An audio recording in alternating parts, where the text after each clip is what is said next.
मोहतरम सामीन अस्सलाम वालेकुम। फालसा मौसम गर्मा में पैदा होने वाली तमाम बीमारियों का मुआलिज भी है, दवा भी। फालसा सब्ज फिर सुर्ख और आखिर में स्याही माइल हो जाता है। इसका जायका तुर्श और शीरीं होता है। इसके फूल जर्द होते हैं। इसका मिजाज सर्द दूसरे दर्जे में और तर दर्जा अव्वल में होता है। फालसे के अनगिनत फवाइद। फालसा मकवी कल्ब होता है, दिल की शरियानों की रुकावट को दूर करता है। फालसा मैदा की गर्मी दूर और जिगर को ताकत देता है। ये प्यास की शिद्दत को कम करता है, पेशाब की जलन को खत्म करता है, गर्मी के बुखार में फायदा पहुंचाता है। फालसा का शरबत गर्मी के तोड़ के लिए बेहद मुफीद है। फालसे की जड़ का छिलका सोजाक और दियाबितस में इस्तेमाल कराना मुफीद होता है। फालसे के पानी से गरारे करने से खन्नाक को फायदा होता है। ये कै और दस्त में फायदा पहुंचाता है। तिपदिक या टीबी में फालसे का इस्तेमाल बेहद मुफीद होता है।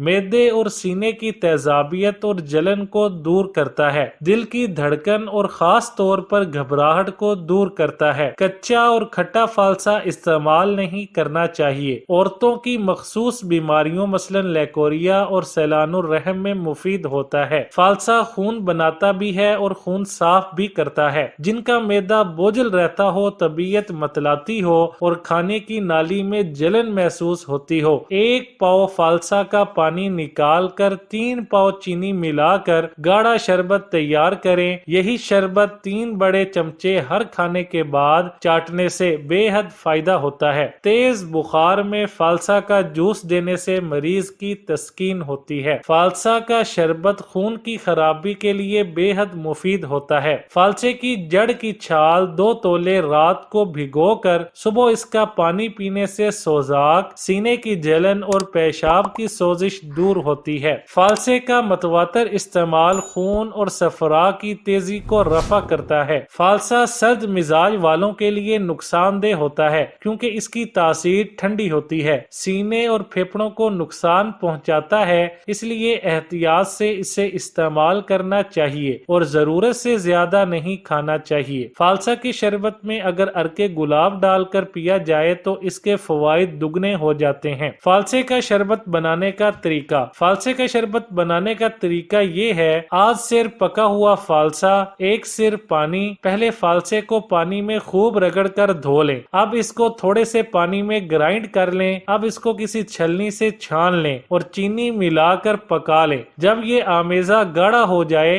तो शरबत तैयार है। ठंडा करके बोतलों में बंद कर लें। ये शरबत मकवी मैदा और दिल होता है, जिगर की हरारत को तस्कीन देता है, कै दस्तों और प्यास को फायदा देता है। वीडियो अच्छी लगे तो लाइक, शेयर और चैनल को सब्सक्राइब करने के साथ कमेंट बॉक्स में अपनी राय का इजहार करना ना भूलें।